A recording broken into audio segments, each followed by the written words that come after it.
لله نحمده ونستعينه ونستغفره ونعوذ بالله من شرور أنفسنا ومن سيئات أعمالنا من يهده الله فلا مضل له ومن يضلله فلا هادي له وأشهد أن لا إله إلا الله وحده لا شريك له وأشهد أن محمدا عبده ورسوله يا أيها الذين آمنوا اتقوا الله حق تقاته ولا تموتن إلا وأنتم مسلمون يا أيها الذين آمنوا اتقوا الله حق تقاته ولا تموتن إلا وأنتم مسلمون يا أيها الناس اتقوا ربكم الذي خلقكم من نفس واحدة وخلق منها زوجها وبث منهما رجالا كثيرا ونساء واتقوا الله الذي تساءلون به والأرحام إن الله كان عليكم رقيبا يا أيها الذين آمنوا اتقوا الله وقولوا قولا سديدا يصلح لكم أعمالكم ويغفر لكم ذنوبكم ومن يطع الله ورسوله فقد فاز فوزا عظيما أما بعد فإن خير الحديث كتاب الله وخير الهدي هدي محمد صلى الله عليه وسلم وشر الأمور محدثاتها وكل محدثة بدعة وكل بدعة ضلالة وكل ضلالة في النار. أعوذ بالله السميع العليم من الشيطان الرجيم من همزه ونفخه ونفثه الذين آمنوا ولم يلبسوا إيمانهم بظلم أولئك لهم الأمن وهم مهتدون. محترم حضرات و خواتین، آج کے اس موقع پر حقیقی خوشی حاصل کیسے ہو سکتی ہے، دل کا چین و سکون، اطمینان، امن اور سلامتی کیسے انسان کو حاصل ہو سکتی ہے اور اس کا سچا راستہ کیا ہے، اس کے متعلق چند اہم باتیں میں آپ کے سامنے پیش کرنے کے لیے حاضر ہوا ہوں۔ محترم حضرات و خواتین، خوشی، امن، سلامتی، دل کا چین اور سکون، اطمینان، یہ ہر انسان کو محبوب ہے۔ ہر انسان یہی چاہتا ہے کہ امن کی زندگی گزارے، اس کی زندگی میں خوشی ہو، اس کی زندگی میں اطمینان ہو، دل کا چین اسے نصیب ہو۔ یہ ہر انسان کو مطلوب ہے، ہر انسان کی یہی خواہش ہوتی ہے۔ کوئی آدمی ایسا نہیں جو یہ کہے کہ میں اطمینان کی زندگی گزارنا نہیں چاہتا، میں ہمیشہ پریشانیوں میں گھر کر رہنا چاہتا ہوں، اس طرح کوئی نہیں کہے گا۔ تو ہر انسان کے نزدیک امن سلامتی محبوب ہے، دل کا چین محبوب ہے اور مطلوب ہے۔ لیکن سوال یہ ہے کہ لوگ اس چین کو حاصل کرنے کے لیے جو راستہ اختیار کرتے ہیں، کیا وہ راستہ سیدھا ہے؟ کیا چین کو، دل کے اطمینان کو حاصل کرنے کے لیے، امن کو حاصل کرنے کے لیے لوگ صحیح راستے کو اختیار کرتے ہیں؟ ہم دیکھتے ہیں کہ دنیا میں مختلف لوگ ہیں، ان کے نظریات الگ الگ ہیں۔ چند لوگ ہیں جو یہ سمجھتے ہیں کہ پیسے کے ذریعے خوشی حاصل ہو سکتی ہے، پیسوں کے ذریعے خوشی کو خریدا جا سکتا ہے۔ لیکن جب ہم پوری دنیا میں مالدار لوگوں کو، پیسے والے لوگوں کو دیکھتے ہیں تو پتہ چلتا ہے کہ یہ نظریہ بالکل غلط ہے۔ پیسوں سے امن اور سلامتی خریدی نہیں جا سکتی۔ اگر یہ ممکن ہوتا، اگر یہ بات سچ ہوتی تو مالدار لوگوں کو امن اور سلامتی حاصل ہونی چاہیے، لیکن کئی مالدار لوگ ہیں جو خودکشی کر بیٹھتے ہیں۔ امن حاصل نہیں ہوتا، دل کا چین حاصل نہیں ہوتا، سب کچھ ہے، پیسہ ہے، دولت ہے، سب کچھ ہے، لیکن کچھ نہیں ہے زندگی کے اندر تو وہ امن اور چین، تو اس کے نہ ہونے کی وجہ سے خودکشی کر بیٹھتے ہیں۔ اور چند لوگ ہیں جن کا یہ نظریہ ہے کہ میوزک کے ذریعے، میوزک آدمی سنے تو اس کو چین حاصل ہو سکتا ہے، دل کا سکون اسے مل سکتا ہے۔ لیکن ہم دیکھتے ہیں کہ صرف میوزک سننے والے ہی نہیں بلکہ میوزک بجانے والے چین حاصل نہیں ہوا، امن حاصل نہیں ہوا، جس کی وجہ سے وہ خودکشی کر بیٹھتے، جس کی ایک لمبی لسٹ آپ دیکھ سکتے ہیں انٹرنیٹ کے اندر کہ میوزک بجانے والوں میں سے کتنے لوگوں نے آج تک خودکشی کی ہے۔ تو پتہ چلا کہ میوزک کے اندر بھی چین و سکون نہیں، دل کا اطمینان نہیں۔ اور چند لوگوں کا نظریہ یہ ہے کہ فیملی، خاندان وہیں سے انسان کو چین و سکون حاصل ہو سکتا ہے۔ ہاں ہم مانتے ہیں کہ چند موقعوں پر فیملی کے ممبرز کی وجہ سے، افراد کی وجہ سے، خاندان کے اندر جو لوگ ہوتے ہیں، افراد ہوتے ہیں، ان میں سے کسی کی وجہ سے دل کا چین حاصل ہو، سکون حاصل ہو۔ جس طرح ایک باپ، تھکا ماندہ باپ گھر لوٹے اور اپنے بچوں کو دیکھے تو دل میں اطمینان کی کیفیت محسوس ہوتی ہے، لیکن ضروری نہیں ہے کہ ہمیشہ گھر کے لوگوں کی وجہ سے، افراد کی وجہ سے ہمیشہ دل کا چین حاصل ہو، اطمینان حاصل ہو، ایسا ضروری نہیں ہے۔ بلکہ بسا اوقات گھر والوں کی وجہ سے انسان ڈپریشن کا شکار ہو جاتا ہے، پریشانی میں مبتلا ہو جاتا ہے، خود گھر کے لوگوں کی وجہ سے۔ تو پتہ چلا کہ فیملی میں بھی حقیقی خوشی نہیں ہے، اور چند لوگ نشہ آور چیزوں کا استعمال کرتے ہیں، مسکرات کا استعمال کرتے ہیں، ڈرگز وغیرہ کا استعمال کرتے ہیں، یہ سوچتے ہیں کہ وہیں چین ہے، وہیں سکون ہے، لیکن پتہ چلتا ہے کہ نہیں، وہاں بھی سکون نہیں، وہاں بھی لوگ پریشان ہو کر خودکشی کرنے پر مجبور ہو جاتے ہیں۔ چند لوگ ہیں جو ہوس مٹانے کے ذریعے چین حاصل کرنے کی کوشش کرتے ہیں، یہ سمجھتے ہیں کہ ہوس مٹانے میں، دل کی خواہش مٹانے میں چین ہے، سکون ہے، لیکن جب ہم اس معاملے میں غور کرتے ہیں تو پتہ چلتا ہے کہ اگر یہ بات سچ ہوتی تو جو لوگ زناکاری میں ملوث ہیں، ہونا تو یہ چاہیے تاکہ دنیا میں سب سے زیادہ خوش نصیب لوگ وہی ہوتے ہیں، لیکن یہ بات بھی غلط ہے۔ وہ لوگ ہمیشہ پریشان ہوتے ہیں، کسی مجبوری کی وجہ سے اس راستے کی طرف وہ ڈھکیلے جاتے ہیں، ان کو بھی کبھی چین اور سکون حاصل نہیں ہوتا۔ اور چند لوگ ہیں جو سپورٹس میں، کھیل کود میں دل کا چین حاصل کرنا چاہتے ہیں، لیکن پتہ چلتا ہے کہ تمام راستے غلط ہیں۔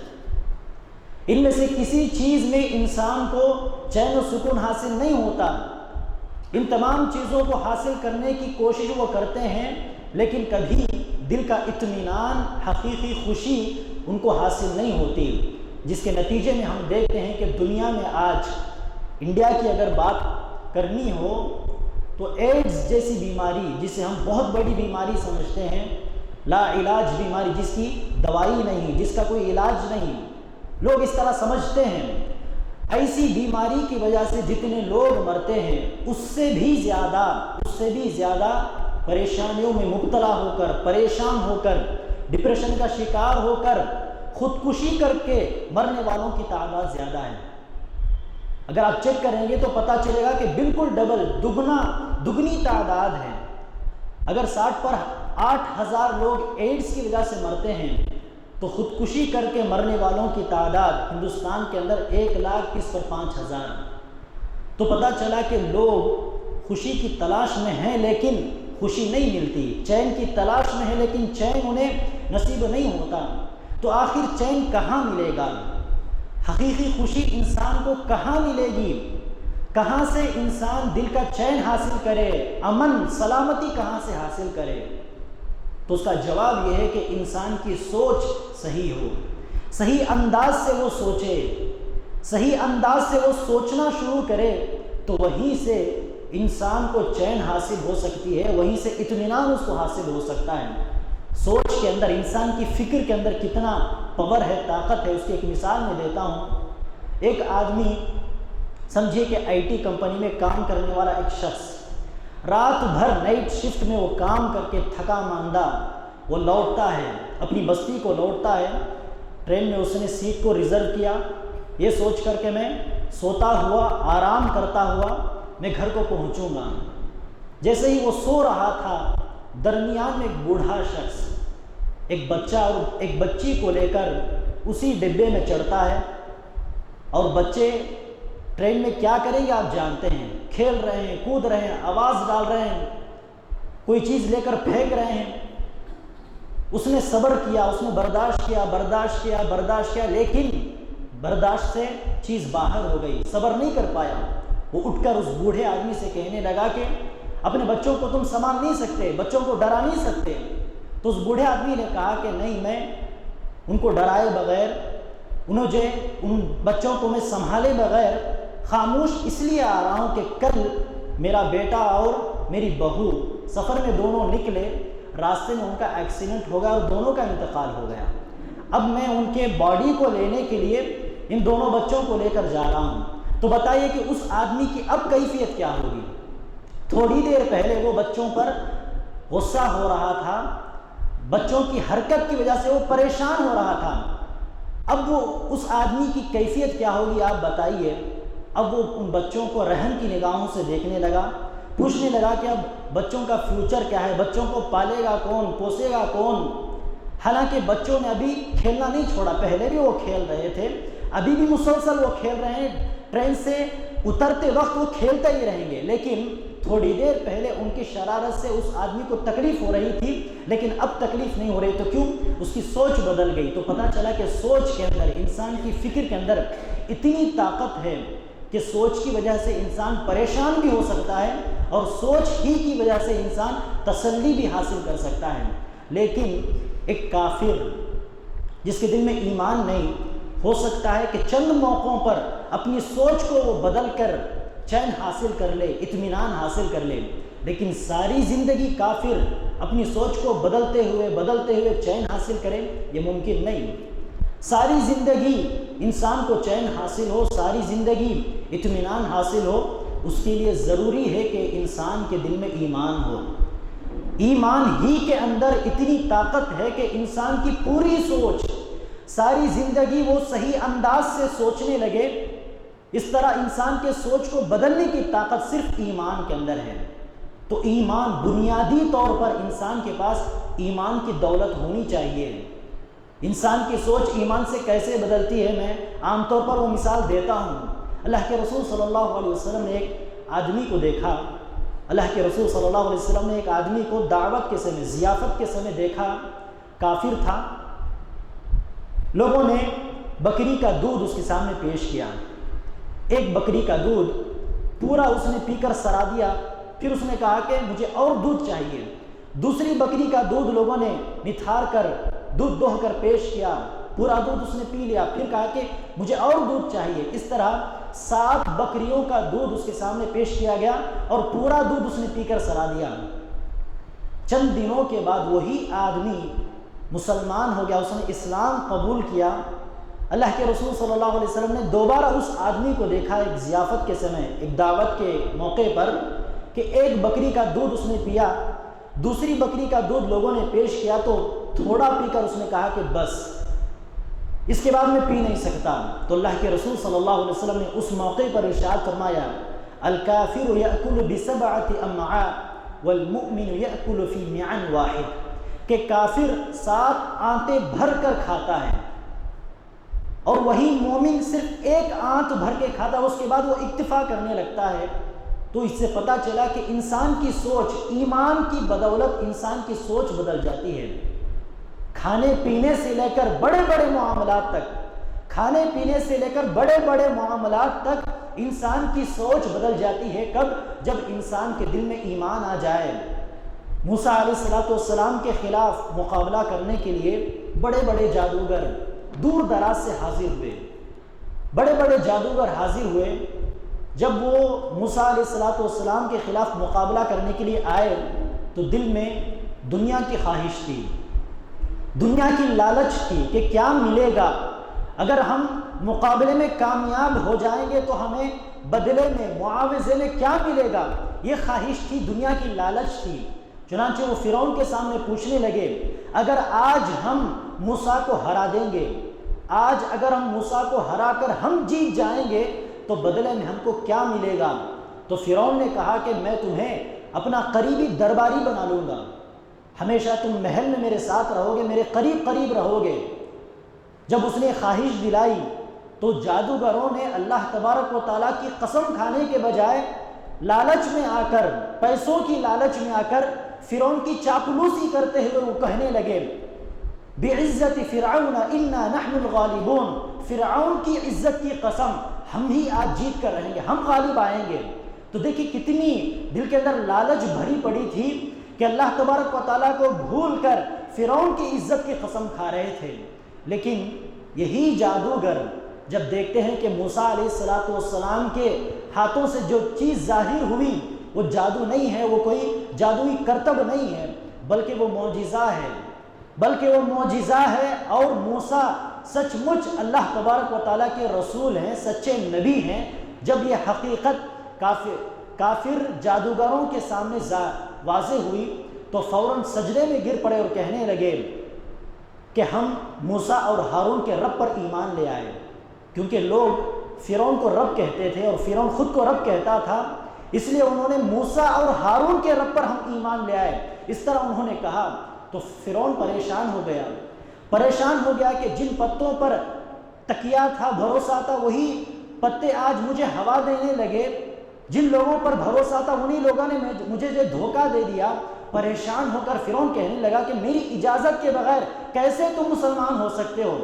یہ کہہ کر اس نے جو ہے لوگوں کو دھمکی دی، جادوگروں کو دھمکی دی، کہنے لگا کہ میں تمہارا ایک پاؤں، ایک پیر اور ایک ہاتھ مخالف سمت سے کاٹ دوں گا، سیدھا ہاتھ کاٹا تو دایاں پیر میں کاٹ دوں گا، اس طرح مخالف سمت سے تمہارا ایک ہاتھ اور ایک پیر کاٹ کر میں تمہیں سولی میں لٹکا دوں گا۔ اس طرح خطرناک دھمکی اس نے دی۔ تو جادوگروں کا جواب کیا تھا؟ کہنے لگے لا ضیر فاقض ما انت قاض، کوئی پریشانی کی بات نہیں، جو کرنا ہے کر لو، جو کرنا ہے کر لو، زیادہ سے زیادہ تم ہمیں مار سکتے ہو، ہمیں تم ختم کر سکتے ہو، زیادہ سے زیادہ دنیاوی زندگی کے اندر تم ہمیں نقصان پہنچا سکتے ہو، لیکن آخرت کے اندر کامیابی جنت ہمارے لیے انشاءاللہ پکی ہے۔ تو دیکھیے چند لمحہ پہلے جب ان کے دل ایمان سے خالی تھے، دنیا کی لالچ بھری پڑی تھی، دنیا کا فائدہ وہ چاہتے تھے، دنیا کے فائدے کے خاطر وہ فرعون کی چاپلوسی کرتے، وہ قسم کھا رہے تھے، لیکن چند لمحہ بعد جب ان کے دل ایمان کی دولت سے منور ہو گئے تو چند لمحہ بعد وہ دنیا کو ٹھوکر مارتے ہوئے، فرعون کے جاہ و جلال کو ٹھوکر مارتے ہوئے کہنے لگے کہ جو کرنا ہے کر لو، جو کرنا ہے کر لو، ہمیں آخرت کی زندگی چاہیے۔ تو اس طرح ایمان کے اندر اتنا پاور ہے، ایمان کے اندر اتنی طاقت ہے کہ کھانے پینے سے لے کر انسان کی دور دور تک بڑی بڑی چیزوں میں انسان کی سوچ کو ایمان بدل دیتا ہے۔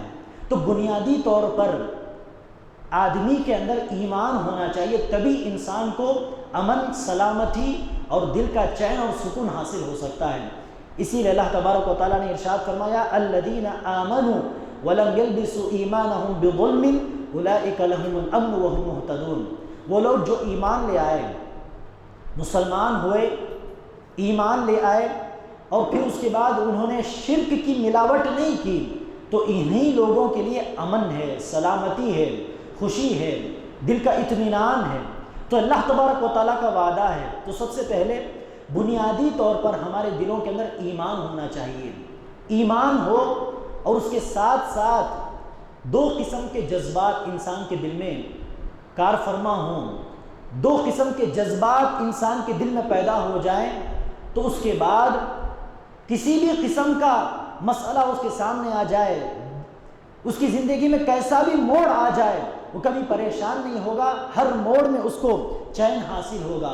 یہاں تک کہ جیسے کہ میں نے آپ کے سامنے یہ واقعہ پیش کیا جادوگروں کے تعلق سے، اگر سچی سوچ اسے حاصل ہو جائے، صحیح راستہ اسے مل جائے، تو سیویئر ٹارچر کے موقع پر بھی اگر پوری طرح اس انسان کو مصیبت میں مبتلا کر دیا جائے، ظلم اور زبردستی میں مبتلا کر دیا جائے، تو ویسے موقع پر بھی وہ چین محسوس کرے گا، ایک قسم کا اطمینان وہ محسوس کرے گا، وہ پریشان نہیں ہوگا، خود کو قربان کرنے کے لیے وہ تیار ہو جائے گا۔ تو ایمان کے ساتھ ساتھ کیا کرنا چاہیے؟ پہلی چیز شکر گزاری، اللہ تبارک و تعالیٰ کی نعمتوں کو حاصل کرنے کے بعد اللہ تبارک و تعالیٰ کا شکریہ ادا کرنا، اللہ تبارک و تعالیٰ کے سامنے شکر بجا لانا، یہ سب سے پہلی چیز۔ اور دوسری چیز ہے صبر، مصیبتیں جب آئیں گی، پریشانیاں جب آئیں گی، اللہ تبارک و تعالیٰ کی جانب سے آزمائشیں جب آئیں گی تو صبر کرنا۔ تو ایمان کے ساتھ ساتھ یہ دو جذبات جو کہ ایمان کے دو اہم اجزاء ہیں، دو اہم پارٹس ہیں، ایک ہے شکر اور دوسرا ہے صبر، یہ دونوں چیزیں انسان کی زندگی میں آ جائیں گی تو یقیناً اس آدمی کی زندگی میں اطمینان کی کیفیت پیدا ہوگی، چین و سکون اسے حاصل ہوگا، امن اور سلامتی اسے نصیب ہوگی، حقیقی خوشی اس آدمی کو انشاءاللہ مل جائے گی۔ تو صبر کے اندر کس قسم کی سوچ ہوتی ہے؟ دیکھیے، انسان شکر کے اندر انسان یہ سوچتا ہے کہ اللہ تبارک و تعالیٰ نے مجھے کیا دیا ہے، مجھے اللہ تبارک و تعالیٰ نے کیا کیا نعمتیں عطا کی ہیں، یہ دیکھ کر وہ اللہ تبارک و تعالیٰ کو شکریہ ادا کرتا ہے۔ تو شکر گزاری کے لیے ضروری ہے کہ انسان یہ دیکھے کہ میرے پاس کیا ہے، اللہ تبارک و تعالیٰ نے مجھے کیا دیا ہے، اللہ تبارک و تعالیٰ نے مجھے کن انعامات سے نوازا ہے۔ یہ نہ دیکھے کہ اللہ تبارک و تعالیٰ نے مجھ کو کیا نہیں دیا، اللہ تبارک و تعالیٰ نے اس شخص کو کیا دیا، اللہ تبارک و تعالیٰ نے دوسروں کو کیا دیا، دوسروں کو اللہ نے کیا دیا، مجھے کیا نہیں دیا۔ اس طرح سوچنے کے بجائے انسان کو چاہیے کہ وہ یہ سوچے کہ اللہ نے مجھے کیا دیا ہے، میرے پاس کیا کیا نعمتیں ہیں۔ اس طرح اگر وہ سوچنے لگے تو ضرور وہ اللہ تبارک و تعالیٰ کی شکر گزاری کرے گا، وہ شکریہ ادا کرے گا۔ اسی لیے اللہ کے رسول صلی اللہ علیہ وسلم نے ارشاد فرمایا، لا تنظروا الى من هو فوقكم وانظروا الى من هو دونكم فانه اجدر الا تزدروا نعمت اللہ علیکم۔ تم اپنے سے نیچے لوگوں کو دیکھا کرو، تم سے جو نیچے جو لوگ ہوں گے ان لوگوں کو دیکھا کرو جو لوگ حالت کے اعتبار سے تم سے بہتر ہیں، تم سے اوپر ہیں، ان کو مت دیکھو۔ اگر تم اپنے سے نیچے کے لوگوں کو دیکھا کرو گے تو اللہ تبارک و تعالیٰ کی نعمتوں کو تم محسوس کر سکتے ہو اور تم اللہ تبارک و تعالیٰ کا شکریہ ادا کر سکتے ہو۔ ایک مثال آپ لے لیجئے، انسان کے پاس، کسی آدمی کے پاس کرائے کا گھر ہو، مثال کے طور پر کسی آدمی کے پاس کرائے کا گھر ہو، اگر وہ یہ دیکھے کہ میرے پاس الحمدللہ کرائے کا گھر تو ہے، رہنے کے لیے، اٹھنے بیٹھنے کے لیے اللہ تبارک و تعالیٰ نے ایک اچھا خاصا کرائے کا گھر مجھے دیا الحمدللہ۔ کتنے لوگ ہیں جن کے پاس اچھا خاصا کرائے کا گھر بھی نہیں ہے، اور کتنے لوگ ایسے ہیں جو پلیٹ فارم میں سوتے ہیں، اور کتنے لوگ ایسے ہیں جن کے پاس گھر ہیں لیکن وہ چین و سکون سے اپنے گھر میں نہیں بس پاتے، جہاں دیکھو وہاں فساد، جہاں دیکھو وہاں بمباری، اپنے گھر میں وہ رہ نہیں پاتے، چین و سکون کو تلاش کرتے وہ گھر چھوڑ کر، بستی چھوڑ کر وہ نکل پڑتے ہیں۔ الحمدللہ مجھے تو اللہ نے کرائے کا گھر ہی صحیح لیکن دیا تو ہے، یہ بہت بڑی نعمت ہے۔ اگر اس طرح انسان سوچنے لگے تو اللہ تبارک و تعالیٰ کو شکر ادا کرے گا۔ اگر اس طرح کی سوچ کو چھوڑ کر اگر وہ یہ دیکھنے لگے کہ اللہ نے مجھے کرائے کا گھر دیا لیکن میرے بڑے بھائی کو اللہ سبحانہ و تعالیٰ نے 2 گھر دیے ہیں، خاص خاص گھر، اور اس آدمی کو اللہ تبارک و تعالیٰ نے 10 گھر دیے ہیں، بڑے بڑے گھر دیے ہیں، اس طرح وہ دوسروں کو دیکھنے لگے گا، دوسروں کی نعمتوں کی طرف دیکھنے لگے گا تو وہ اپنی نعمت کو، اللہ نے اس کو جو نعمت دی ہے اس نعمت کو بھول جائے گا۔ شکر گزاری کے بجائے وہ اللہ تبارک و تعالیٰ کی ناشکری کرنے لگے گا۔ اگر انسان کالا ہو، گوروں کو دیکھ کر یہ سوچنے لگے کہ مجھے اللہ تبارک و تعالیٰ نے گورا کیوں نہیں پیدا کیا، مجھے اللہ تبارک و تعالیٰ نے خوبصورت کیوں نہیں پیدا کیا، اگر وہ یہ سوچنے لگے تو وہ ناشکری کرنے لگے گا۔ اگر وہ یہ سوچے کہ میں کالا، گرچہ میں کالا ہوں لیکن ایمان کی دولت تو میرے پاس ہے، اخلاق کی خوبصورتی تو میرے پاس ہے، اس طرح وہ سوچنے لگے تو انسان اللہ تبارک و تعالیٰ کی شکر گزاری کرنے کی طرف آگے بڑھے گا۔ تو اس لیے اللہ کے رسول صلی اللہ علیہ وسلم نے جو طریقہ بتلایا، خوبصورت طریقہ، اسے اپنانا چاہیے۔ جو ہمارے پاس ہے، اللہ تبارک و تعالیٰ نے ہم کو جو نعمتیں دی ہیں ان کی طرف دیکھنا چاہیے، جو نعمتیں ہم کو نہیں ملی، جو نعمتیں دوسروں کو ملی ہیں ان کی طرف دیکھنا چھوڑ دینا چاہیے۔ اگر دوسروں کی نعمتوں کی طرف ہم دیکھیں گے تو حسد کا جذبہ پیدا ہوگا، حسد کی آگ میں انسان جلتا رہے گا، اور حسد کی وجہ سے اللہ سبحانہ و تعالیٰ جو نعمتیں اللہ نے آلریڈی اس کو دی رکھی ہے وہ بھی اللہ نہ کرے وہ نعمتیں بھی چھین سکتی ہیں، وہ نعمتوں بھی اللہ تبارک و تعالیٰ چھین سکتا ہے۔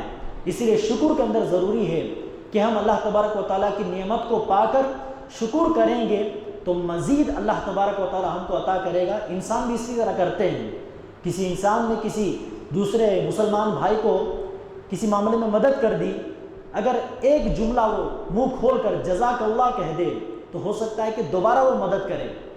اگر پیسے لینے کے بعد چپ چاپ وہ پلٹ کر چلا جائے گا تو یہ سوچے گا کہ میں نے اتنی بڑی مدد کی اور اس نے ایک جملہ شکریہ بھی نہیں کہا، جزاک اللہ بھی نہیں کہا، اس کے بعد وہ مدد کرنا چھوڑ دے گا۔ تو انسان کے پاس بھی یہی اصول ہے، یہی قاعدہ ہے، اگر انسان جو کسی کی مدد کرتا ہے تو مدد حاصل کرنے کے بعد وہ دوسرا آدمی شکریہ کہہ دے، جزاک اللہ کہہ دے، تو دوبارہ وہ مدد کر سکتا ہے۔ تو اللہ تبارک و تعالیٰ کے پاس بھی یہی قاعدہ ہے، یہی قانون ہے، نعمت حاصل کرنے کے بعد اگر ہم شکریہ ادا کریں گے تو اللہ تبارک و تعالیٰ مزید نعمتیں ہم پر جو ہے اتارے گا۔ جیسے کہ اللہ سبحانہ و تعالیٰ نے ارشاد فرمایا لَإِن شَكَرْتُمْ لَأَزِيدَنَّكُمْ وَلَإِن كَفَرْتُمْ إِنَّ عَذَابِي لَشَدِيدٌ، اگر تم شکریہ ادا کرو گے تو مزید میں نعمتیں دوں گا، اگر تم ناشکری کرو گے تو میرا عذاب بہت سخت ہے۔ تو ناشکری کا نتیجہ دنیا و آخرت کا عذاب ہے، اور اگر وہی ہم شکریہ ادا کریں گے تو دنیا میں بھی اللہ تبارک و تعالیٰ کی نعمتیں مزید ہم کو حاصل ہوں گی، اور کل قیامت کے دن بھی اللہ تبارک و تعالیٰ کی جنت ہمیں ملے گی۔ تو شکر گزاری کے اندر بنیادی طور پر ہمیں یہ سوچنا چاہیے کہ اللہ تبارک و تعالیٰ نے مجھ کو کیا دیا ہے۔ ایک مرتبہ شیخ البانی رحمہ اللہ غالباً مدینہ یونیورسٹی میں حدیث کا درس لے رہے تھے، اسٹوڈنٹس کو پڑھا رہے تھے، تو اتنے میں ایک شخص آیا اور کہنے لگا کہ آپ کے ایک بیٹے کا ایکسیڈنٹ ہو گیا، آپ کے ایک بیٹے کا کار ایکسیڈنٹ ہو گیا، حادثہ ہو گیا۔ تو فوراً شیخ البانی رحمہ اللہ کی زبان سے الحمدللہ کا جملہ نکلا۔ عام طور پر ہم مصیبت کے موقعوں پر انا للہ و انا الیہ راجعون کہتے ہیں اور سنتے ہیں، لیکن الحمدللہ جیسے اس آدمی نے سنا شیخ البانی رحمہ اللہ کی زبان سے تو پریشان ہو کر اس نے پوچھا الحمدللہ آپ کیوں کہہ رہے ہیں؟ تو فوراً شیخ البانی رحمہ اللہ نے کہا کہ صرف ایک بیٹے کا جو ایکسیڈنٹ ہوا ہے، میرے 5 بیٹے تو الحمدللہ محفوظ ہیں۔ تو اس طرح اللہ تبارک و تعالیٰ نے ایک نعمت چھین لی تو باقی کیا کیا نعمتیں آپ کے پاس ہیں، ان نعمتوں کی طرف دیکھنا چاہیے۔ اسی طرح میں عام طور پر مثال پیش کرتا ہوں لوگوں کے سامنے۔ ایک مرتبہ ابن القیم رحمہ اللہ کے استاذوں میں سے، اساتذہ میں سے ایک استاذ ہیں عبد الرحمن السعدی رحمہ اللہ۔ ایک مرتبہ وہ مسجد سے باہر نکلے، دیکھا کہ ان کے نئے چپل چوری ہو گئے، نئے چپل جو خرید میں انہوں نے خریدے تھے چوری ہو گئے۔ پریشان ہوئے 2 لمحے کے لیے کہ کیا ہو گیا، نئے چپل چوری ہو گئے۔ لیکن تھوڑا باہر نکلے، مسجد سے باہر نکلے تو دیکھا کہ ایک آدمی ہے جس کا سرے سے پیر ہی نہیں ہے، لنگڑا ہے، سرے سے پیر ہی نہیں ہے۔ تو فوراً انہوں نے سوچا کہ الحمدللہ میرے تو چپل چوری ہو گئے، لیکن وہاں تو ایک آدمی کا سرے سے پیر ہی نہیں ہے، میرے پیر تو سلامت ہیں۔ چپل چوری ہو گئے تو کیا ہوا، میں دوسری چپل لے سکتا ہوں، لیکن اس آدمی کے تو پیر ہی نہیں ہے، وہ کیا کرے گا؟ تو اس طرح ہم سے جو لوگ نیچے ہیں ان لوگوں کو ہم دیکھیں گے تو تب ہم اللہ تبارک و تعالیٰ کا شکریہ ادا کر سکتے ہیں۔ تو بنیادی طور پر اس فکرے کو، اس سوچ کو ہمارے اندر پیدا کرنے کی سخت ضرورت ہے۔ تو شکر گزاری کے لیے سب سے پہلے یہ ضروری ہے کہ ہم اللہ تبارک و تعالیٰ کی نعمتوں کو محسوس کریں، اور اس کے ساتھ ساتھ اقوال کے ذریعے، اعمال کے ذریعے، عبادت کے ذریعے اللہ تبارک و تعالیٰ کا شکریہ ادا کرنے کی کوشش کریں۔ اللہ کے رسول صلی اللہ علیہ وسلم کی زندگی میں دیکھیں کتنی بہترین مثال ہے، کتنا بہترین رول ماڈل ہے۔ اللہ کے رسول صلی اللہ علیہ وسلم اتنی لمبی لمبی نماز پڑھتے تہجد کے موقع پر، قیام اللیل میں، کہ اللہ کے رسول صلی اللہ علیہ وسلم کے پیر میں ورم آ جاتا، اللہ کے رسول صلی اللہ علیہ وسلم کے پیر سوج جاتے۔ عائشہ رضی اللہ عنہا نے پوچھ لیا کہ اللہ کے رسول اتنا خود کو تکلیف دے کر آپ کیوں تہجد کی نماز لمبی لمبی پڑھتے ہیں؟ تو اللہ کے رسول صلی اللہ علیہ وسلم نے کیا جواب دیا؟ افلا اکون عبدا شکورا، کیا میں اللہ تبارک و تعالیٰ کا شکر گزار بندہ نہ بنوں؟ اللہ نے اللہ کے رسول صلی اللہ علیہ وسلم کو نبوت عطا کی، رسالت جیسی سب سے بڑی نعمت عطا کی، سیدھا راستہ دکھایا، دنیا کا سب سے بہترین داعی بنایا۔ تو ان تمام نعمتوں کی شکر گزاری کرتے ہوئے اللہ کے رسول صلی اللہ علیہ وسلم لمبی لمبی تہجد کی نمازیں پڑھا کرتے تھے۔ تو ہمیں چاہیے کہ ہم اللہ کی نعمتوں کو محسوس کریں، اس کے ساتھ ساتھ عبادت کے ذریعے، اچھے اعمال کے ذریعے اللہ تبارک و تعالیٰ کا شکریہ ادا کرنے کی کوشش کریں۔ اور شکر گزاری کا ایک بہت ہی سنہرا طریقہ یہ ہے کہ اللہ تبارک و تعالیٰ کی نعمتیں جب بھی ہم کو حاصل ہوتی ہیں فوراً سجدہ شکر کریں، شکر بجا لاتے ہوئے سجدے میں گر جائیں۔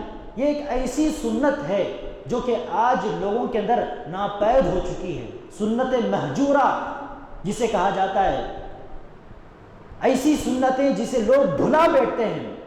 پوری امت کے اندر ویسی وہ سنت ہمیں کہیں دکھائی نہیں دیتی۔ اگر میں آپ لوگوں سے پوچھ لوں کہ آپ لوگوں میں سے کن کن لوگوں نے اس ہفتے کے اندر سجدہ شکر کیا تو کتنے لوگ ہاتھ اٹھائیں گے؟ کتنے لوگ ہاتھ اٹھائیں گے؟ یہ سنت بھولی جا چکی ہے، بھول گئے ہیں لوگ اس طرح کی سنت کو۔ تو ہمیں چاہیے کہ ہم جب بھی نعمت حاصل ہوتی ہے سجدہ شکر کرنے کی عادت ڈالیں۔ سجدہ شکر کے لیے نہ طہارت کی شرط ہے، نہ قبلے کی شرط ہے، نہ کپڑوں کی شرط ہے۔ آپ جیسی حالت میں ہیں ویسی حالت میں آپ سجدے میں گر سکتے ہیں، ویسی عبادت ہے سجدہ شکر۔ تو سجدہ شکر کی سنت کو بھی زندہ کرنے کی ضرورت ہے۔ تو شکر گزاری کا جذبہ پیدا ہو جائے تو سمجھیے کہ 50% پریشانیوں سے آپ باہر نکل گئے۔ اگر شکر گزاری نہ ہو، ناشکری آپ کی زندگی میں پیدا ہو جائے تو سمجھیے کہ 50% کی پریشانیوں میں آپ خود کو ڈال رہے ہیں۔ جسے بھی آپ دیکھیں گے پریشان ہو جائیں گے کہ اس کے پاس گاڑی ہے میرے پاس نہیں ہے، ارے اس کے پاس اتنا بڑا گھر ہے میرے پاس وہ گھر نہیں ہے، ارے اس کو تو کوئی بیماری نہیں مجھے تو 50 بیماریاں ہیں۔ تو آپ اپنے سے اوپر کے لوگوں کو دیکھنا شروع کریں گے تو کئی پریشانیوں میں آپ گھرتے چلے جائیں گے، اس سے آپ باہر نکل نہیں سکتے۔ تو سب سے پہلے شکر گزاری کا جذبہ ہماری زندگی میں آئے، اور دوسرے نمبر پر صبر۔ جب بھی کوئی پریشانی آتی ہے، مصیبت آتی ہے، آزمائش آتی ہے تو انسان کو چاہیے کہ وہ صبر کرے۔ صبر کے لیے کس قسم کی سوچ انسان کی زندگی میں آنا بہت ضروری ہے؟ وہ یہ سوچے کہ جو مصیبت میں پھنسا ہوا ہوں، اللہ تبارک و تعالیٰ نے میری پیدائش سے پہلے کئی سال پہلے تقدیر میں اس کو لکھ دیا۔ لاکھ میں کوشش کر لوں، لاکھ میں ایڑی کی چوٹی کا زور لگا دوں، خون پسینہ ایک کر دوں، اس مصیبت سے میں خود کو بچا نہیں سکتا، کیونکہ اللہ تبارک و تعالیٰ نے کئی سال پہلے اس کو تقدیر میں لکھ دیا ہے۔ اب صبر کے علاوہ کوئی بچا نہیں، کوئی چیز بچی نہیں، صبر کے علاوہ کوئی چیز بچی نہیں۔ مجھے چاہیے کہ میں صبر کروں اور اللہ تبارک و تعالیٰ کے فیصلے کو میں تسلیم کروں، اور اللہ تبارک و تعالیٰ مجھے اس مصیبت کے ذریعے آزما رہا ہے، مجھے ٹیسٹ کر رہا ہے۔ کامیاب ہونے کے لیے بھی ضروری ہے کہ میں صبر کروں۔ تو تقدیر پر ایمان رکھتے ہوئے، اللہ کی آزمائش کو سمجھتے ہوئے صبر کرنا چاہیے۔ اگر صبر کر لیا تو سمجھیے کہ بقیہ 50% مصیبتوں سے وہ باہر آ گیا۔ اگر صبر نہیں کیا، بے صبرا ہو گیا، تو لمبی شکایتوں کی لمبی لسٹ وہ تیار کرنے لگے گا، اللہ تبارک و تعالیٰ کے خلاف زبان دراز کرنے لگے گا، شکایتیں کرنے لگے گا، پریشان ہو کر وہ پھرنے لگے گا، اسے چین کبھی حاصل ہونے والا نہیں۔ اگر وہیں وہ صبر کرے تو چین حاصل ہوگا۔ مصیبت میں گھرا ہوا ہے لیکن پھر بھی اطمینان کی کیفیت اسے محسوس ہوگی۔ تو اس لیے صبر کی کیفیت ہماری زندگی کے اندر آنا بہت ضروری ہے، از حد ضروری ہے۔ اور جب ہم صبر کہتے ہیں، عام طور پر لوگ سمجھتے ہیں کہ مصیبت میں صبر کرنا صبر ہے، لیکن ویسی بات نہیں۔ اہل علم نے صبر کی 3 قسمیں بتلائیں۔ پہلی قسم ہے الصبر علی الطاعہ، نیکی کے کاموں کے اندر صبر کرنا، عبادت کے کاموں کے اندر، اچھائی کے اندر صبر کرنا۔ اچھائی کے اندر صبر کرنے کا مطلب کیا ہے؟ 5 وقتہ نمازوں کی پابندی گرچہ مشکل کام ہے، تکلیف ہوتی ہے پابندی کرتے سمے، خاص طور پر فجر کی نماز کے لیے بیدار ہونا، نیند کو چھوڑ کر، نرم بستر کو چھوڑ کر اٹھنا، وضو کرنا، نماز پڑھنا گرچہ بہت مشکل کام ہے، لیکن صبر کرتے ہوئے اس طاعت میں جمے رہنا، ثابت قدمی کے ساتھ، استقامت کے ساتھ جمے رہنا، اس کو کہا جاتا ہے الصبر علی الطاعہ۔ گرچہ مشکل کام ہے، نیکی کے کاموں میں جمے رہنا مشکل کام ہے، لیکن صبر کرتے ہوئے کوئی آدمی استقامت کے ساتھ ثابت قدم رہے تو اس کو الصبر علی الطاعہ کہا جاتا ہے۔ انسان اگر نیکی کے کاموں میں صبر نہ کرے تو واجبات کو وہ چھوڑنے لگے گا، 5 وقتہ نمازوں میں کوتاہی کرنے لگے گا، اور کئی واجبی عبادتوں کے اندر کوتاہی کرنے لگے گا۔ اور جو انسان نماز پڑھنا چھوڑ دے، جو انسان واجبی عبادتوں کو چھوڑ دے، مصیبتوں میں وہ لازمی وہ پھنسے گا، مصیبتوں میں اس کو کبھی چین حاصل ہونے والا نہیں۔ اللہ تبارک و تعالیٰ کی جانب سے بطور عذاب، بطور پنشمنٹ اس کو جو یہ چیز دے دی جائے گی، ڈپریشن، پریشانی، یہ تمام چیزیں بطور عذاب اس کو ملے گی جب وہ عبادتوں کو چھوڑتا ہے۔ اور دوسرے نمبر پر صبر کی دوسری قسم ہے الصبر عن المعصیہ، گناہوں کو چھوڑتے سمے صبر کرنا۔ گرچہ گناہوں کو چھوڑنا مشکل کام ہے، جس طرح عبادتوں میں لگے رہنا مشکل کام ہے، اسی طرح گناہوں کو چھوڑنا مشکل کام ہے، کیونکہ نفس گناہ کی طرف، برائیوں کی طرف جلد سے جلد جھک جاتا ہے، گناہوں کی طرف فوراً مائل ہو جاتا ہے۔ تو نفس کو کنٹرول میں رکھتے ہوئے، نفس پر قابو رکھتے ہوئے گناہوں سے بچ کر رہنا یہ مشکل کام ہے، لیکن انسان یہ کام کر لے تو اس کو چین حاصل ہوگا۔ اگر وہ گناہ میں پڑ جائے تو وہاں سے کئی پریشانیوں میں گھرتا چلا جائے گا۔ مثال کے طور پر ایک چھوٹی مثال دیتا ہوں، فلم دیکھنا، مووی دیکھنا حرام ہے، کیونکہ مووی کے اندر شروع سے لے کر آخر تک جھوٹ ہے، اور اسی طرح نازیبا چیزیں اس کے اندر دکھائی جاتی ہیں، عورتیں بے پردہ ہو کر سامنے آتی ہیں، پردے کے سامنے آتی ہیں، اور کئی گندی چیزوں کی تعلیم مووی کے اندر دی جاتی ہے۔ اس طرح کئی ریزنز کی وجہ سے، کئی اسباب کی وجہ سے مووی کا دیکھنا حرام ہے، لیکن کوئی آدمی صبر نہ کر پائے، مووی دیکھنا وہ نہ چھوڑے، اس گناہ میں وہ ملوث ہو جائے، تو ہوگا کیا؟ کبھی کوئی مووی وہ دیکھنا چاہتا ہے لیکن دیکھ نہیں پایا، موقع نہیں ملا، تو اس کے لیے وہ پریشان ہو جائے گا کہ ارے میں وہ مووی دیکھ نہیں پایا، ارے چانس مس ہو گیا، تو بلا ضرورت وہ کسی مصیبت میں مبتلا ہو رہا ہے، پریشانی میں خود کو ڈال رہا ہے۔ اگر شروع ہی سے وہ یہ سوچ کر کے مووی دیکھنا حرام ہے، یہ سوچ کر وہ چھوڑ دے گا، تو اس قسم کی پریشانی وہ خود کو شروع ہی سے وہ بچا سکتا ہے۔ لیکن کئی گناہوں کا انسان عادی ہو جائے، جب وہ گناہ مس ہو جائے گا، گناہ کرنے کا موقع مس ہوگا، تب وہ پریشان ہوگا۔ تو اس طرح الصبر عن المعصیہ نہ ہو انسان کی زندگی میں، تو سمجھیے کہ کئی مصیبتوں کو وہ خرید رہا ہے۔ اور تیسرے نمبر پر الصبر علی المصیبہ، مصیبتوں کے موقع پر صبر کرنا۔ مصیبت ہو سکتی ہے کہ اللہ تبارک و تعالیٰ کی جانب سے کوئی مصیبت آئے، بیماری ہے، کاروبار میں نقصان ہے، یا کوئی دوسری مصیبت ہے۔ اللہ تبارک و تعالیٰ کی جانب سے جو مصیبت آتی ہے، وہاں تقدیر پر ایمان رکھتے ہوئے، اللہ تبارک و تعالیٰ کے فیصلے پر راضی رہتے ہوئے صبر کریں۔ اور اسی طرح بعض مصیبتیں انسانوں کی جانب سے آتی ہیں، کوئی آپ کو دیکھ کر گالی دے دیتا ہے، کوئی آپ کے بارے میں کچھ غلط سلط کہہ دیتا ہے، کوئی آپ کے دل کو دکھا دیتا ہے، تو ان موقعوں پر بھی چاہیے کہ ہم صبر کریں، اور صبر کے ساتھ ساتھ لوگوں کو معاف کرنے کی عادت ڈالیں۔ کسی نے تکلیف دی، فوراً صبر کرتے ہوئے اسے معاف کر دیجئے، درگزر کر دیجئے۔ اگر ہم معاف نہیں کریں گے تو کیا ہوگا؟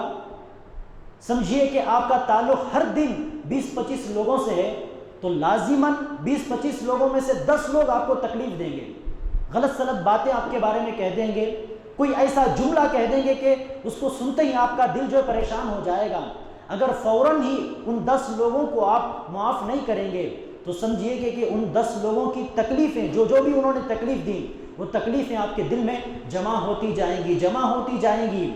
آپ جب بھی ان چیزوں کو یاد کریں گے پریشان ہو جائیں گے، جب بھی وہ چیزیں یاد آ جائیں گی آپ پریشان ہو جائیں گے۔ اگر وہیں آپ معاف کر دیں گے، ان چیزوں کو بھول جائیں گے، اپنے دل سے ان چیزوں کو نکال دیں گے، تو سمجھیے کہ اتنی پریشانیوں سے آپ نے خود کو بچا لیا۔ آپ میں سے کوئی بتائے دنیا میں کون سا انسان ہے جو ہمیشہ خوش رہتا ہے؟ وہ کون انسان ہے، وہ کون سا آدمی جو ہمیشہ خوش رہتا ہے، پریشان نہیں ہوتا؟ کوئی بتا سکتا ہے؟ میں آپ سے جواب طلب کر رہا ہوں جی۔ دنیا میں وہ کون لوگ ہیں جو کبھی پریشان نہیں ہوتے، جو ہمیشہ خوش رہتے ہیں؟ جی، نماز پڑھنے والے جی، پاگل لوگ ہو سکتا ہے، یہ بھی جواب ہو سکتا ہے، کیونکہ پاگل لوگ کسی چیز کو یاد نہیں رکھتے، بھول جاتے ہیں۔ اور اسی طرح چھوٹے بچے ہمیشہ خوش رہتے ہیں۔ کیا ریزن، کیا وجہ ہے کیوں ہمیشہ خوش رہتے ہیں؟ کیونکہ اگر کوئی تکلیف وہ نیچے گر جائے، جب وہ گرتے ہیں اس وقت روئیں گے، لیکن اس کے بعد اس تکلیف کو وہ بھول جائیں گے۔ اگر باپ کسی موقع پر بچے کو مار دے تو جب باپ مارتا ہے اس وقت وہ روئیں گے، لیکن چند لمحے بعد وہ بھول جائیں گے۔ ماں ڈانٹ دے تو ڈانٹتے سمے وہ روئیں گے، لیکن چند لمحہ بعد وہ بھول جائیں گے کہ ماں نے مجھے ڈانٹا تھا، باپ نے مجھے مارا تھا۔ اگر ان تمام چیزوں کو بچہ یاد رکھنے لگے گا تو بچہ بھی پریشان ہو جائے گا۔ اس لیے بچہ ایک عمر تک پریشان نہیں رہتا، وہ کھیلتا رہے گا، کودتا رہے گا، کوئی ٹینشن نہیں، کوئی پریشانی نہیں، کیونکہ وہ تمام لوگوں کی تکلیفوں کو بھولتا جاتا ہے، ان کو معاف کرتے جاتا ہے۔ تو یہی بچوں کی اس عادت کو ہم اپنے اندر لا لیں گے۔ کسی نے تکلیف دی، فوراً صبر کیا اور معاف کر دیا، دل کو پاک کر دیا، تو سمجھیے کہ اس ٹینشن سے آپ نے خود کو بچا لیا۔ اس لیے کسی صحابی کے بارے میں آتا ہے، آپ نے بھی وہ واقعہ سنا ہوگا، اللہ کے رسول صلی اللہ علیہ وسلم نے صحابہ کی مجلس میں اس صحابی کے بارے میں کہا کہ ابھی جو صحابی، جو شخص اپنے ہاتھوں میں چپل لے کر ابھی آ رہے ہیں وہ جنتی ہیں۔ صحابہ نے پلٹ کر دیکھا کہ ایک صحابی آ رہے ہیں۔ دوسرے دن اللہ کے رسول نے اسی طرح کہا کہ ابھی جو صحابی اپنے ہاتھوں میں چپل لے کر آ رہے ہیں وہ صحابی جنتی ہیں، دیکھا کہ وہی صحابی ہیں۔ تیسرے دن بھی اللہ کے رسول صلی اللہ علیہ وسلم نے یہی خوشخبری سنائی، دیکھا کہ بعینہ وہی صحابی ہیں۔ تو عبداللہ بن عمر بن عاص رضی اللہ عنہ اس صحابی کے گھر کی طرف روانہ ہوئے، یہ معلوم کرنے کے لیے کہ آخر وہ صحابی ایسا کیا عمل کرتے ہیں، ایسی کون سی عبادت کرتے ہیں کہ جس کی وجہ سے اللہ کے رسول صلی اللہ علیہ وسلم نے اسی دنیا میں ان کو جنت کی خوشخبری سنائی۔ ان کے گھر گئے، کہا کہ میرے گھر میں کچھ پریشانی ہے، اس لیے میں اپنے گھر میں رہنا نہیں چاہتا، میں آپ کے گھر میں مہمان کے طور پر رہنا چاہتا ہوں۔ کیونکہ اگر وہ ایسے ہی آپ کے گھر میں رہنا چاہتا ہوں کہیں گے تو پلٹا کر وہ صحابی پوچھیں گے کہ آپ کا گھر تو قریب میں ہے، آپ کیوں میرے گھر میں رہنا چاہتے ہیں؟ اس لیے انہوں نے اس طرح کہہ دیا کہ میرے گھر میں کچھ پریشانی ہے، اس لیے میں آپ کے گھر میں رہنا چاہتا ہوں۔ تو خوشی کے ساتھ انہوں نے اپنے گھر میں ان کو بلا لیا۔ تو 3 دن تک، کیونکہ مہمان کا وقت اللہ کے رسول نے جو بتلائی وہ 3 دن کم از کم مہمان کی مہمان نوازی کرنا ہر انسان پر واجب ہے۔ تو 3 دن صبح سے لے کر رات تک اس صحابی کے ہر عمل کو، ہر عبادت کو وہ نوٹ کرنے لگے۔ 3 دن کے بعد انہوں نے کہا کہ میرے گھر میں ایسی کوئی پریشانی نہیں کہ جس کی وجہ سے میں گھر میں رک نہیں سکتا، بلکہ میرا اصل مقصد تو یہ تھا کہ اللہ کے رسول صلی اللہ علیہ وسلم نے آپ کے بارے میں 3 دن لگاتار یہ خوشخبری سنائی کہ آپ جنتی ہیں۔ تو میں یہ معلوم کرنا چاہتا تھا کہ آپ ایسی کون سی عبادت کرتے ہیں کہ جس کی وجہ سے اللہ کے رسول نے آپ کو جنت کی خوشخبری سنائی، اور ہم وہ عبادت نہیں کرتے۔ لیکن میں نے تو ایسی کوئی عبادت نہیں دیکھی۔ ہم جو عبادت کرتے ہیں تقریباً وہی عبادتیں صبح سے لے کر رات تک آپ بھی کرتے ہیں، کوئی خاص بات تو میں نے آپ کے اندر نہیں دیکھی۔ لیکن کیا وجہ ہے کہ اللہ کے رسول نے آپ کے بارے میں خوشخبری سنائی؟ تو اس صحابی نے جواب دیا، ہو سکتا ہے میرا یہ اندازہ ہے، میرا ایک عمل ایسا ہے کہ اس کی وجہ سے ہو سکتا ہے اللہ کے رسول نے خوشخبری سنائی ہے۔ وہ عمل کیا ہے؟ رات سونے سے پہلے صبح سے لے کر شام تک جن لوگوں نے بھی مجھے تکلیف دی ہو، کچھ کہا ہو، کچھ گالی دی ہو، تمام لوگوں کو میں معاف کر کے، میرے دل کو ان کے بارے میں بالکل صاف ستھرا کر کے میں سوتا ہوں۔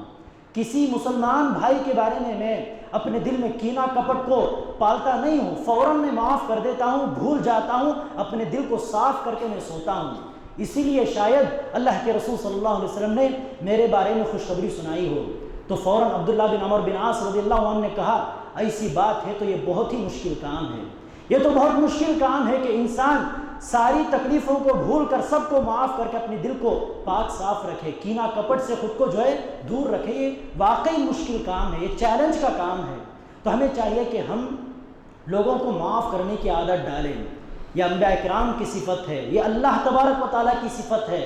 اللہ تبارک و تعالیٰ، لوگ جب گناہ کرتے ہیں اللہ تبارک و تعالیٰ کی بات نہیں مانتے، آپ کا کیا خیال ہے اللہ تبارک و تعالیٰ کو غصہ نہیں آتا؟ ایسی بات نہیں، بلکہ اللہ تبارک و تعالیٰ تو سب سے زیادہ غیرت رکھنے والا ہے۔ اللہ تبارک و تعالیٰ کی کوئی نافرمانی کرتا ہے تو اللہ تبارک و تعالیٰ کو بہت غصہ آتا ہے، لیکن اللہ تبارک و تعالیٰ حلیم ہے، اللہ تبارک و تعالیٰ لوگوں کو معاف کرنے والا ہے۔ اس لیے اللہ تبارک و تعالیٰ فوراً پنشمنٹ نہیں دیتا، عذاب نہیں دیتا، فوراً نہیں پکڑتا، بلکہ مہلت دیتا ہے۔ تو یہ اللہ تبارک و تعالیٰ کی صفت ہے، انبیاء کرام کی صفت ہے، اللہ کے رسول صلی اللہ علیہ وسلم کی صفت ہے۔ یہ صفت ہمارے اندر آ جائے تو سمجھیے کہ کئی مصیبتوں میں ہم اطمینان کی کیفیت کو ہم حاصل کر سکتے ہیں۔ تو ایمان کے ساتھ ساتھ شکر اور صبر یہ دو جذبات ہمارے اندر آ جائیں گے تو سمجھیے کہ ساری زندگی انسان کی چین اور سکون میں گزرے گی، اطمینان کی کیفیت میں گزرے گی، حقیقی امن اور سلامتی انسان کو نصیب ہوگی۔ اسی لیے اللہ کے رسول صلی اللہ علیہ وسلم نے ان لوگوں کے بارے میں خوشخبری سنائی، وہ مومن، وہ ایمان والے جو ایمان کے ساتھ ساتھ شکر بھی کرتے ہیں اور صبر بھی کرتے ہیں، ان کے بارے میں اللہ کے رسول صلی اللہ علیہ وسلم نے کہا عجبا لامر المؤمن امرہ کلہ خیر، مومن کا معاملہ تو بہت عجیب ہے، تعجب ہوتا ہے کہ مومن ہمیشہ فائدے میں رہتا ہے، خیر میں رہتا ہے، کسی بھی قسم کی تکلیف آ جائے، دنیا لائف کے اندر، زندگی کے اندر کسی بھی قسم کا موڑ آ جائے، کسی بھی قسم کا سچویشن آ جائے، ہمیشہ وہ خیر میں رہتا ہے، فائدے میں رہتا ہے، کبھی نقصان میں نہیں رہتا۔ اللہ کے رسول نے کہا اذا اصابته السراء شکر فکان خیرا له واذا اصابته الضراء صبر فکان خیرا له، اگر اسے نعمت حاصل ہوتی ہے، خوشی ملتی ہے تو فوراً مومن شکریہ ادا کرتا ہے، اللہ تبارک و تعالیٰ کا شکر گزار بندہ بن جاتا ہے، اور شکر گزاری یہ نیکی کا کام ہے۔ اور کوئی تکلیف پہنچتی ہے، مصیبت پہنچتی ہے تو فوراً وہ صبر کرتا ہے، اور مصیبت میں صبر کرنا بھی نیکی کا کام ہے، فائدے کا کام ہے۔ تو اس طرح مومن ہمیشہ فائدے میں رہتا ہے، لیکن اس کے برخلاف کافر نعمتیں اسے ملتی رہتی ہیں لیکن وہ دوسروں کی نعمتوں کی طرف دیکھتا ہے، اس لیے ان نعمتوں کی شکر گزاری نہیں کرتا، مصیبتوں میں مبتلا ہوتا ہے تو صبر نہیں کرتا، بے صبرا ہو جاتا ہے۔ اسی طرح وہ مسلمان جو کمزور ایمان والے ہیں، ایمان ان کا مضبوط نہیں ہے، اس لیے وہ فاسق مسلمان بھی، گنہگار مسلمان بھی شکر کر نہیں پاتے، صبر کر نہیں پاتے، اس لیے ہمیشہ وہ گھاٹے میں رہتے ہیں، ناشکری کرنے کی وجہ سے اور بے صبری کی وجہ سے ہمیشہ گھاٹے میں رہتے ہیں۔ لیکن وہی ایمان ہمارا مضبوط ہو، شکر ہماری زندگی میں ہو، صبر ہماری زندگی میں ہو تو ہر موقع پر ہم فائدے میں رہیں گے، ہر موقع پر ہم ثواب اللہ تبارک و تعالیٰ کی جانب سے ہم حاصل کریں گے۔ اللہ تبارک و تعالیٰ سے میں دعا کرتا ہوں کہ اللہ تبارک و تعالیٰ ہم تمام کو اس بات کی توفیق عطا فرمائے، اللہ تبارک و تعالیٰ ہم تمام کو نعمتوں کو حاصل کرنے کے بعد ان نعمتوں کو محسوس کرنے کی توفیق عطا فرمائے، اور ساتھ ہی ان نعمتوں کی شکر گزاری کرنے کی اقوال کے ذریعے، اپنے اعمال کے ذریعے شکر گزاری کرنے کی توفیق عطا فرمائے، اور اسی طرح اللہ تبارک و تعالیٰ مصیبتوں کے موقع پر صبر کرنے کی توفیق عطا فرمائے۔ اللہ تبارک و تعالیٰ ہم تمام کو ہر قسم کی پریشانیوں سے، بلاؤں سے محفوظ رکھے۔ اللہ تبارک و تعالیٰ ہم تمام کو ایمان والا بنائے، اچھا مسلمان بنائے، ہمارے عقیدے کو بدعت و خرافات سے محفوظ رکھے۔ اللہ تبارک و تعالیٰ قرض داروں کے قرض کی ادائیگی کی اچھی اور بہترین صورت ان کے سامنے پیش کرے۔ اللہ تبارک و تعالیٰ ہماری روزی میں، ہماری کمائی میں برکت عطا فرمائے۔ اللہ تبارک و تعالیٰ تمام مسلمانوں کو دنیا اور آخرت میں عزت اور سربلندی عطا فرمائے، آمین۔ وآخر دعوانا الحمدللہ رب العالمین۔